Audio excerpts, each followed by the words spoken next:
Hello and welcome to Brunel University in West London. I'm Alistair Greener.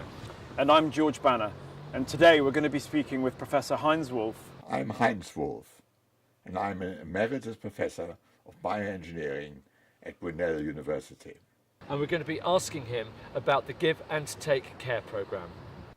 I'm currently spending most of my time in trying to nationalize, make the whole nation cooperate in a scheme called Give and Take Care.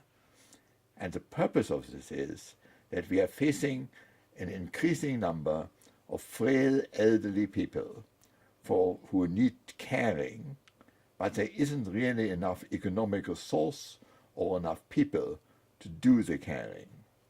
The principle is that people who have an ability which contributes to care will use that on somebody who ideally lives close to them, so they're within walking distance.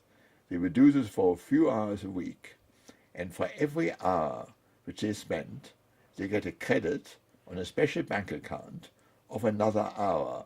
The currency is an hour. So over a lifetime or a fraction of a lifetime, they will accumulate enough pension credit, as it were, to look after themselves when they are old.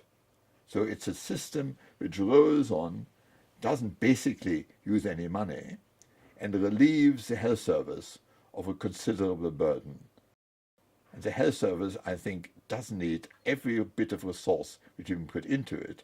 And if society can take over the responsibility of looking after elderly, frail people who want to continue to live in their own homes, this is what we should mobilize the nation to do. About generations.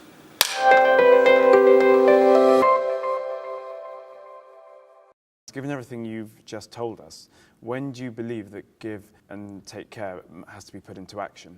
It has to be put into action now, because we are on the edge of a cliff. We're having a rapidly growing population of elderly people who require care. We'll soon have 2.5 million people who have nobody to look after them, no children, no relations, who are all by themselves. And we must do something about it. And what I'm describing is, I believe, the only way of solving this particular problem. It speaks to the whole idea of charity. If we start to take something that's being done out of compassion without any sense of reward and turn it into a currency, are we not corrupting the cause? Well, first, of course, Britain is marvelous as far as volunteers are concerned. There's more volunteers than many other European countries. And charity is marvelous. And charity is done for a whole variety of reasons: love, duty, need, and all sorts of things. But charity is not enough by itself, nor are there enough volunteers.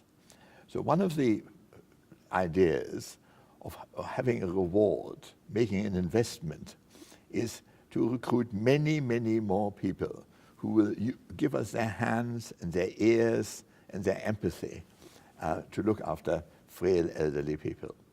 And having a reward, I think, will serve attracting more people to the cause.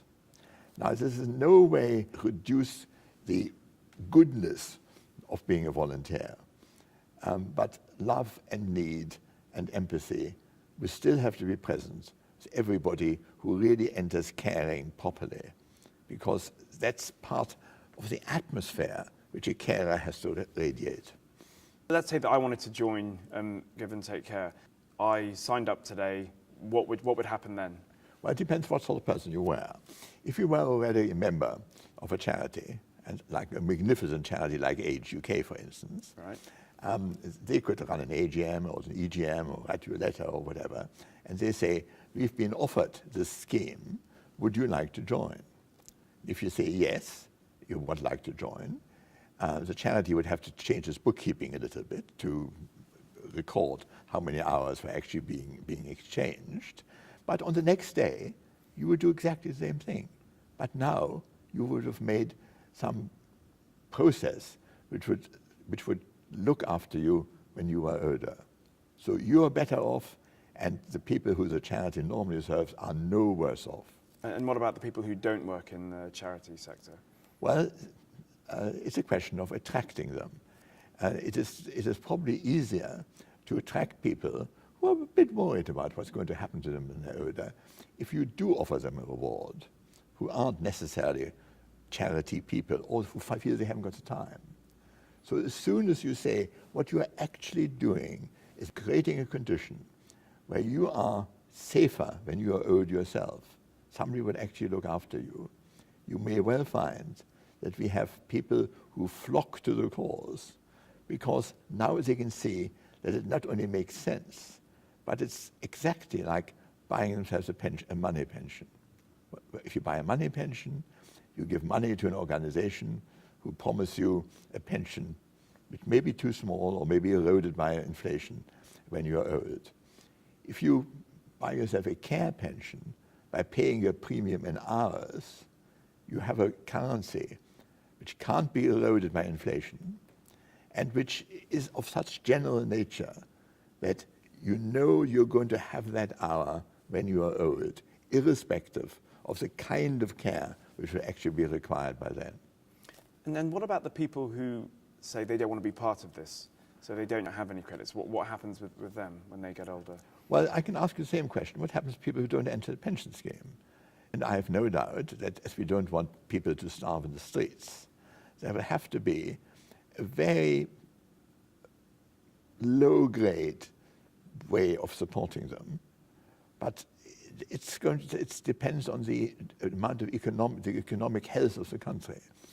And I think it is very difficult. In the same way as people who don't have money pensions, people who don't have care pensions are going to have a pretty thin time of it. So do you see the scheme existing alongside what we already have, or do you want it to be a replacement? Well, what we already have is care from social services, who do very well. They do a lot of it by outsourcing, by getting other people to do it, commercial organizations to do it. They'll be under increasing financial pressure, on one hand, because the kind of government will have less money, and on the other hand, they'll have a much bigger workload because there'll be more people living longer. So, of course, social services will continue to have play a very important part, as will be the health service. But the health service, hopefully, will only have to operate at the edges where people are really critically ill. And one of my purposes of trying to promote this is to make more resources available to the health service. So the health service has unloaded from its own responsibilities the domiciliary care of a vast number of elderly people. And this will benefit the health service, and all of us want the health service to continue and to improve and not to be stretched further and further. And when we look to the future and think of children, how do you believe they should be taught and they should learn about give and take care? Well, children all have parents and grandparents, so they have examples. And they notice that grandma isn't as fleet on her feet, or she doesn't speak very well, or she's had a stroke or something of this kind. So children should be told what has actually happened. But something else which rather attracts me is, there's a 7-year-old little girl in a primary school, and the teacher says, "You just get me that book from that shelf up there." And the little girl walks up to the shelf, and she can't reach.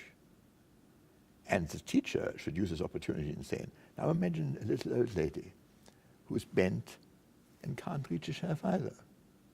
What shall we do about it? What kind of tool might we give her? Or would we arrange the shelves differently?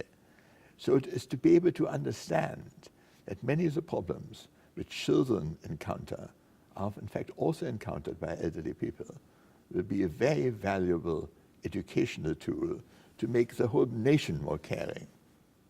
A lot of people will see what you're suggesting as something that spoke very closely to the big society, an idea that Britain didn't fall in love with and has kind of shied away from. Do you think you could run into the same kind of challenges? Well, I think that the reward theory, that everybody recognizes that there is a problem. You can't open a single copy of any newspaper without coming onto an article, and the article says what's happened in a care home, what happened to somebody who is living by themselves, and an awful lot of people will be living by themselves.